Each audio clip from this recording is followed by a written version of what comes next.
You say Donald Trump, if he is reelected, it will be the end of the republic. What do you mean? He's told us what he will do.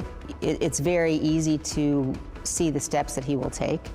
People who say, well, if he's elected, it's not that dangerous because we have all of these checks and balances, don't fully understand the extent to which the Republicans in Congress today have been co-opted. One of the things that we see happening today is a sort of a sleepwalking into dictatorship in the United States. I believe very strongly in those principles and ideals that have defined the Republican Party.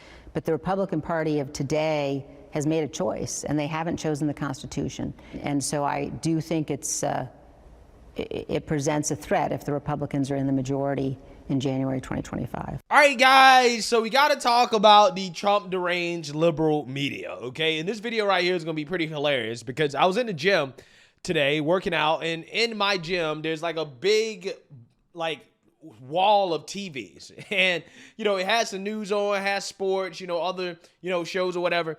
And on the political channels, right, all of the mainstream liberal media, we're talking about how big of a threat Trump is to the world, literally everything, if he wins again in 2024, okay? They're in full-blown panic mode, okay, about Trump becoming president again in 2024 because all of their attacks against Trump have not worked. In fact, Trump is leading Biden in the polls, okay? Trump is stronger than he's ever been going into a presidential election, including 2015/2016 when he won and 2020 when he lost. Again, if the election was held today, it's hard to believe that Trump would not win in a landslide. The mainstream liberal media knows this. And again, they're in full-blown panic mode at the thought of Trump becoming president again. They're panicking so much that I actually think their panic is creating an advertisement for why Trump actually should be president, okay? Because the things that they're saying in regards to what Trump is going to do if he's elected president again, these all sound like good things, right? These all sound like things that I support. And I'm like, I think we should do these things, right? That the mainstream liberal media is fear-mongering about. Again, it's pretty hilarious. They're accidentally making a case for why Donald J. Trump should be president of the United States again. In fact, The Atlantic dedicated an entire issue to warning about the fascist Trump and the threat that he poses to America and how a second Trump term will be so much worse. Take a look. Unveiling a new special issue of The Atlantic that features essays from 24 writers, each outlining the threats they say a second Trump term would pose to the United States. Tell us about it. The thought was simple. We have a lot of writers at The Atlantic who spent many years covering different aspects of Trump and Trumpism, and I wanted just to pull them all together in one easy-to-read package. One copy of the print magazine. Obviously, it's online right now at theatlantic.com. And I wanted our writers to describe, as best as they could, what would happen in their areas of expertise should Trump become president again. And the theory, of course, is that the next Trump presidency will be worse. The restraints will be off. There won't be any quote-unquote adults in the room anymore. McKay Coppins has a piece about who would take jobs and who would get new jobs in the next Trump administration as one example. What I wanted was a package, an easy to understand package. Like, look, this is what is going to happen. And it's not just pure speculation. It's as you point out, all you have to do is listen to Donald Trump and the people and the loyalists around Donald Trump. He's telling you what's going to happen. He's going to use the power of the Justice Department to persecute, not prosecute, but persecute his enemies. We know what's going to happen to the civil service. We know what's going to happen on immigration. We know that the generals that we count on to be apolitical when they run the military, we know that they're in danger and that they're going to be replaced by I think the technical term would be nut jobs. This is all apparent, and so I wanted to put it one place early, and with any luck, at Christmas, maybe people could read it and bring it to their relatives who are on the fence and say, look, here's what's going to happen. Do you want this or do you not want this? That's very simple. Yeah, so I want you guys to understand, because this is so hilarious to me, right? The Trump derangement, the gist of it, these warnings about what Trump is going to do consist of things like, for example, firing federal bureaucrats, right? Shrinking the size of the federal government by, for example, getting rid of useless departments like the Department of Education, right? Again, apparently that's a bad thing. Another thing they say that Trump is going to do is be tough on immigration. He's going to deport illegals. Okay, he's gonna use ICE to get illegals up out of this country. Okay, which is their job, right? He's also going to close the border. Okay, which they claim is a bad thing, right? They also claim that Trump is going to fire woke generals who have turned our military into a conglomerate of diversity, equity, and inclusion hires, right, that are not fit and ready to fight a war, okay, which, again, apparently, according to them, is a bad thing, okay? They also claim that, well, Trump is going to force NATO to pay for their own wars, right, and to defend their own territory, like, right, like, for example, as Sagar Njidi pointed out, somebody who I do respect in this space, and Applebaum says if Trump is reelected and undermines NATO, it might force European countries to spend money to defend their own territory. Quote, the prospect of America leaving NATO would force many European countries to keep their military resources at home. Again, that's a terrible thing according to the liberal media, for Europe to spend their own money defending themselves and not American tax dollars defending them, right? Again, this is the horrors of the next Donald J. Trump presidency that the mainstream liberal media is talking about. And I'm like, oh, well, I'm listening to all these things. I'm like, well, this sounds great, right? We definitely could benefit from some of these things that Trump is planning to do, right? If Trump is planning to bring justice to corrupt Democrats by prosecuting them for their crimes, oh, apparently that's a bad thing, right? So holding Democrats accountable, according to the mainstream liberal media, again, is a terrible thing. That's a bad thing. But see, when you have Joe Biden openly weaponizing the Justice Department to go after his political opponents, including Democrats like Eric Adams, who have spoke out about the illegal immigration crisis and how it's destroying the city. Oh, well, that's justice, right? That's just justice. So anybody that is clearly a threat to the Biden regime, Democrat or Republican, right? Trump or somebody like Eric Adams, getting politically persecuted, nothing to see there, nothing to be concerned about. This is not fascist behavior. This is not authoritarianism.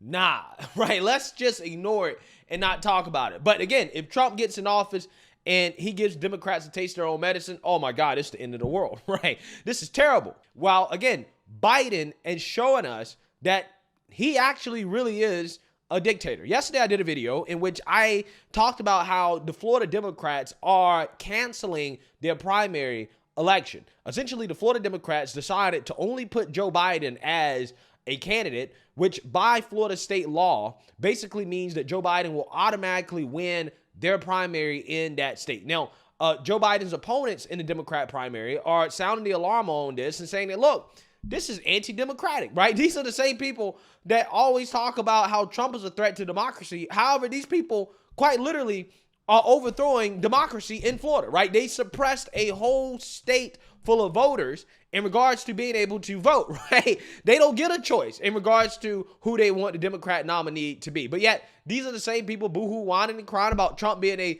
threat to democracy when they're literally trying to cancel elections in their own primaries. Again, the projection here is stunning. Every single time these people throw mud at Trump and claim he's a fascist dictator, what they're doing is actually projecting things that they plan to do and what they want to do, right? And they know that Trump is in the way of the uniparty and the uniparty agenda. And this is why they're so upset, right? And the person who probably has the worst case of Trump derangement syndrome, that is a so-called conservative Republican, is Liz Cheney, who recently did an interview where she basically said that if Trump is elected in 2024, then that is the end of the republic, okay? And she even went as far as to say that if the GOP maintains a majority, okay, in 2024, that's also a threat, right? In fact, she went as far as to say that it is unconstitutional to vote for Trump. Again, this stuff is hilarious to me, and it would be funnier if it wasn't such a serious situation, because as I've outlined to you guys before in a recent past video, these people actually see Trumpism or support of Trump as a national security threat. And this is why they go out of their way to try to censor voices who support Trump or support right-wing populism, because they see it as an actual real threat. So let's talk about it. As again, Liz Cheney is going to have an episode of Trump Derangement here on the Today Show, and I want to react to it. So without further ado, let's get into it. Terms, we will be voting on whether to preserve our republic in the next election. You think this is a vote about whether or not we still have democracy in this country? It certainly is, and Donald Trump has told us exactly what he will do. He will not abide by the rulings of the courts. He will certainly appoint people to office, whether or not they can be confirmed by the Senate. He has talked about using the military in terms that really are fundamentally un-American, including here in the United States. So it's a very dangerous moment, and it's a moment for people to understand that cannot be the path that we go down as a country. Yeah, so again, this is what I don't understand about people like Liz Cheney. And this is why people like Liz Cheney and Chris Christie piss me off. The reason why is because these neocon George Bush Republicans, and also throw Nikki Haley in there as well too, who, by the way, wants to dox every anonymous person online because, again, she is a part of the neocon establishment. She was just endorsed by Paul Ryan, okay? Yeah, she believes that Trumpism is a threat too. All these people believe that Trumpism is a threat. And if you vote these people into office, it's just like voting the Democrats into office, right? In regards to the authoritarianism that's going to come to this country. But anyways, people like her piss me off is because they don't bring any new ideas to the table, right? They don't bring anything new to the table in regards to the direction that the country should go in, except a vision that has already been rejected. Trump getting elected back in 2016 was a rejection of the George Bush tax cuts and wars Republican Party. Okay, that's what it was. It was a rejection of that, right? And instead of rebranding and bringing new ideas to the table, no, they don't bring any new ideas to the table. They don't have any new policies or any new agenda to push to actually say, hey, this is why you should vote for me over Trump. No, it's just Trump bad. Trump terrible. Trump so bad. Trump so terrible that I will literally speak out against the GOP getting the majority in 2024. Okay, again, that's how bad that it is. Liz Cheney is even, again, saying that she would rather vote for a Democrat and that she doesn't want to see the GOP in the majority. When all these things that she claims she's concerned about when it comes to Trump, Biden already does. Biden ignores the court's orders, right? He ignored the court's orders when it came to the vaccine. He ignored the court's orders when it came to student loan debt. He ignored the court's orders when it came to the rent moratorium. Okay, Joe Biden and the Democrats are currently overthrowing democracy in Florida. Okay, they're trying not to even hold elections, right, in their own primary. But yet, you don't hear Liz Cheney kicking and screaming and crying about that. But yet, she claims that, oh, well, I'm a Republican, I'm a conservative. No, you're a Democrat. You're a uniparty Democrat. And you would much rather have the authoritarian Democrats in power than to have somebody like Trump, because you know that Trump is a threat to the uniparty agenda. That's what's happening here. That's what's going on. And again, that's what pisses me off about these people. All these things she's boohoo-whining and complaining about are things that she should be boohoo-whining and complaining about when it comes to the current guy in office. But she has not a damn thing to say about that, okay? But yet claim, I'm Republican, I'm conservative, and I'm just one of the good ones that are speaking out against Trump. When you never have anything to say about Biden. You ain't got nothing to say about Democrats and Biden. Again, it's amazing. Just yesterday in an interview, you said fundamentally there's a choice to be made. You can't be both for Donald Trump and for the Constitution. You have to choose. Yeah. A vote for Donald Trump is unconstitutional, anti-American. Well, he won't support and uphold the Constitution. We've already seen what happened. He is the only president in American history who attempted to overturn an election, who attempted to seize power, to stay in power after he had lost. And the reason that we didn't have a much more serious crisis was because there were people around him who stopped him, because there were people around the country, state officials, for example, who stopped him, who did not yield to the pressure that he put on them to change votes from Biden to Trump. We won't have that safeguard again. And yeah, so again, this is what, again, it blows my mind, right? It really does blows my mind, right? These people keep boohoo whining and crying about what happened after the 2020 election, when Trump already showed you that he's not a dictator. He's not authoritarian. He's not willing to stay in power at all costs, right? At the end of Trump's 2024 to 2028 term, he's going to leave. The guy is going to be 85 plus years old. He's going to be out, okay? He's going to be out. That's what's going to happen, right? But again, when he had the opportunity to say, you know what, I'm going to declare martial law. I'm going to take unilateral control of the military, and I'm not leaving. He didn't do it. He left, right? Actually, during the pandemic, probably one of the biggest mistakes that Trump made. Trump gets criticized for not being an authoritarian and a fascist during the pandemic when he allowed Democrats to essentially shut down their own states, which ultimately hurt the economy. And you can make an argument it's part of the reason why he lost, right? The pandemic. So again, Trump, who could have been an authoritarian, he could have said, you know what? Screw Andrew Cuomo. I am going to force New York to open up. I'm going to force all these Democrat governors and all these Democrat states to open up, which again, he gets criticized from the right for not being more authoritarian, right? For not being more fascist and saying, look, you don't get to control what happens in your state.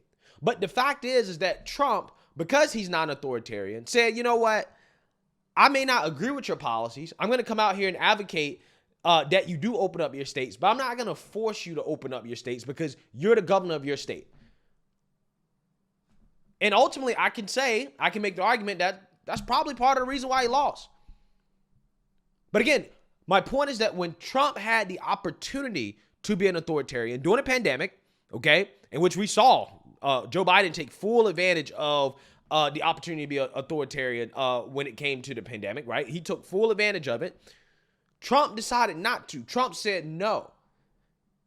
And when it came time to step down, okay, at the end of his term, he stepped down even though he didn't believe that he lost the election. So again, I'm trying to figure out where are they getting this from, right? Because all the times that Trump had an actual chance to show by his actions that he's a fascist authoritarian dictator, he didn't do it.